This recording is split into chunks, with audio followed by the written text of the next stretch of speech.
Chapter 10. Mist everywhere. It covered Kameno, Makoyo, and the other ridges in its thin white grayness. It was chilling the skin, but Honya River flowed on as if defying the mist. The water, however, was cold. To Wayaki, bathing so early in the morning, the water seemed to cut his skin like a sharp knife. He shivered a little as he sat, naked, near the banks of the river. The cold water had gone through the skin, numbing the muscles. His arms, bent at the elbow, rested on the knees.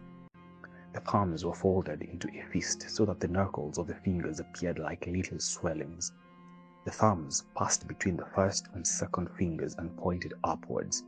His penis had shrunk in size, and as Wayaki looked at it, he wondered if it really belonged to him. Wayaki was not alone. All along the banks, the other initiates sat, waiting for the surgeon.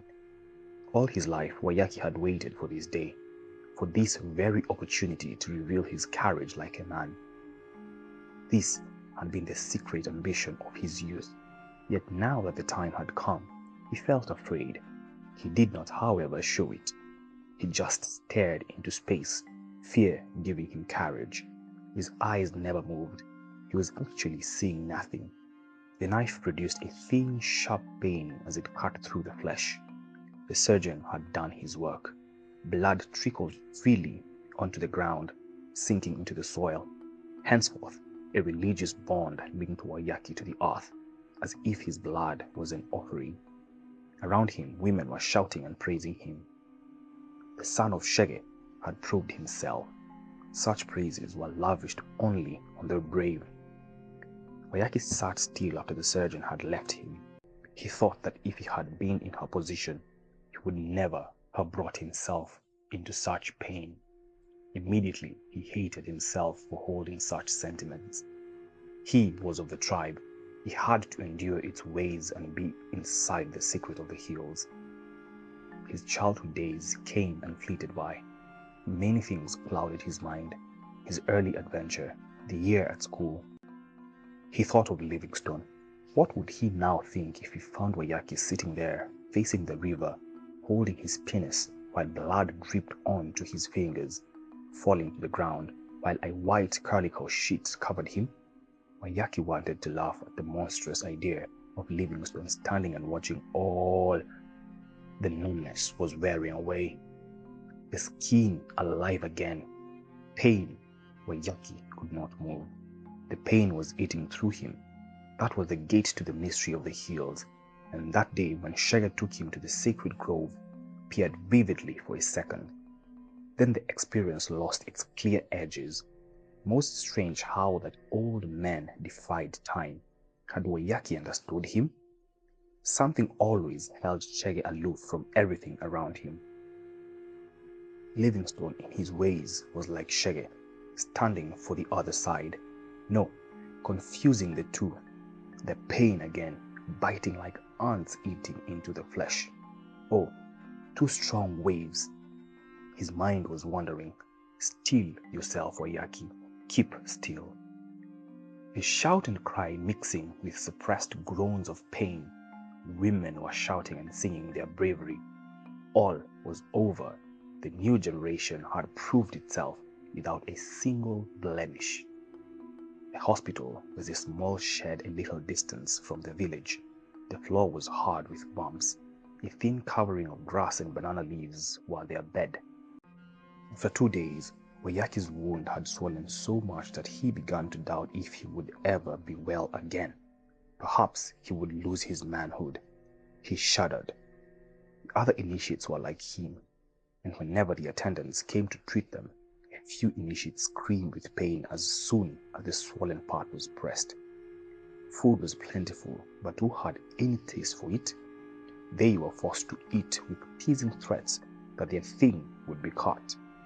A more serious threat was that a woman might be brought into the shed and one of the attendants would make love to her in their presence. The initiates were horrified and the attendants laughed. Everybody knew how painful the whole thing would be at the slightest provocation of that kind. The only relief was when the attendants told them stories of men and their inner secrets. At first, such stories were intolerable to Wayaki, especially as he had to listen to them. It was part of their education, but after a few days, when his wound became better, he found that he could listen to the stories with relish and enjoyment. He had a lot to learn. "We are all out now? Yes, we are happy. The boys have been a credit to the hills." Pride, indeed, could be detected in Shege's voice. He had a reason for this. Everywhere he went, he received compliments on the way his son had emerged from the whole experience. People were amazed that the white man's education had not softened him. He could stand the traditional ordeal without flinching. And the girls? The elder from Kadanjo asked, "All?" "All." "Yes?" the elder queried. He saw that Shege was hesitant. "There is a girl. She is not well." "Who is she?" "Modoni." "Oh, Joshua's daughter? We heard about her. Strange case for a girl." "It is strange," agreed Shege. A little silence fell between them. The sun was high up in the sky and the two men had taken shelter under a tree. "Yes, it is strange," repeated Shege. "All the other girls have left, their wounds nearly dry scars. And she, left in the... Oh no. She stays with her aunt. Her wound, we hear, is getting bigger and worse. A father's curse. Maybe. These Christians, they will never come to any good," the elder commented slowly, shaking his head. "I always said so. You see what discord in the family does? If Joshua had not sold his heart to these people, it would have been a simple case." "Why?" "A black ram without blemish under the mahumo tree. Simple sacrifice, and all would have ended well." "Yes, but now he won't agree. So obstinate he has become, I hear, encouraged by those white people." The elder stood up and took his staff. He sneezed and pulled 2 leaves he was carrying. He rubbed his nose. "Well, I will go now, when it is day. Go in peace. The hills from the ancient times have seen strange things. Stay well, remain in peace." The elder went away. Shege watched him disappear. Then he stood up and looked across the valley. Through an opening in the forest, he could see the various huts that lay scattered on the opposite ridge. One side of the roof of Joshua's house could be seen. Shege let out a small, enigmatic sigh and then murmured, "Not well. Not well." He took his staff and began trudging back to his house.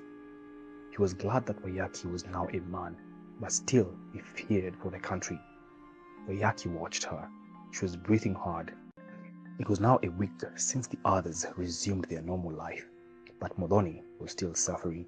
Wayaki had to come see her. "How are you?" he forced himself to say. "I'm all right," she replied with difficulty. Her face was much darker than it had been before initiation. She was bearing it well. Wayaki admired her courage. It was not a complaint. It was just a wish, a longing that she hoped might be fulfilled. "Why does she not come?" "I think my father would not allow her. It is cruel," Wayaki said, having nothing else to say. "I disobeyed him. I chose my way, and he called me back. I refused to go." Wayaki let his eyes roll around the darkened walls of the hut. Black soot hung from the roof in strings, as if ready to fall. Modoni's bed was made of bamboo poles tied together to make a frame. Other sticks were tied across. The beddings were grass mixed with a few pieces of sacking and banana leaves. The bed was low against the wall, just near the door. Wayaki thought, is she paying for the disobedience? He shrank to think of this. Was everyone to pay with suffering for choosing his way, for being a rebel? And your mother? She too would not come. He would not allow her. She paused a little. And I would not want her to come. She would only cry and become sad, and I would rather bear the pain alone. When Wayaki left the hut, his mind was made up. He must see Nyambura. And that day he went to Makoyo and strolled about, hovered around Joshua's household, hoping to meet her. There was something in Modoni that somehow called forth all his sympathy and admiration. Was he himself capable of such a rebellion? But he reflected that it was only proper to obey one's father. Perhaps Modoni had been wrong to disobey. He did not see Njoro that day. The following morning, he found her drawing water from Honey River. He did not know her very well, but he was struck by the resemblance between the two girls. Even her eyes had that restless but clear look noticeable in Modoni. Wayaki did not waste words with her. After greetings, he told her about Modoni and the condition in which she was.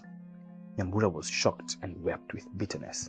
This was embarrassing for Wayaki, and he quickly excused himself after warning her not to tell Modoni that it was he who had been to call Nyambura. Nyambura did not wait but immediately left her water pot and went to see Modoni. And after that first visit, she came more often. She avoided the vigilance of her father and would come and stay with Modoni for as long as possible, chatting about a number of irrelevant themes. Sometimes tears suddenly gushed from her eyes and she could not hold them back. "Why did you do it? Why did you?" she would ask, her love for her sister mingling with bitterness. Modoni would try to smile and say, "I wanted to be a woman. One day, Nyambura, you will know." "Let me never know. Let me. You too will have to make a choice one day." "Oh, Modoni, why did you?" And she would not proceed. As days went by, Modoni became worse. Wayaki, who was a frequent visitor, grew more troubled.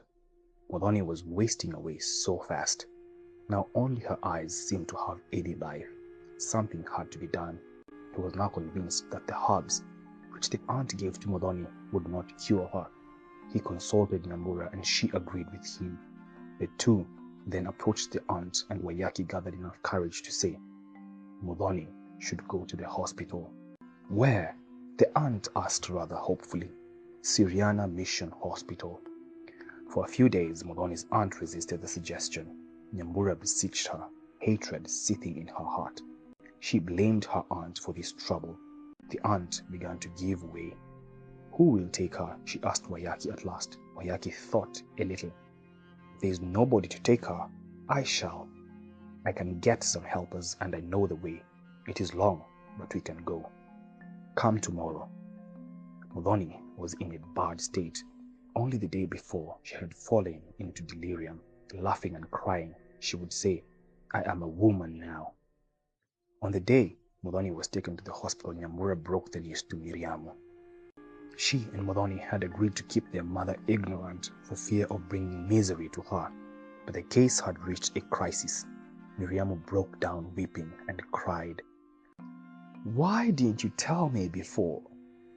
Oh, Modoni." End of chapter 10.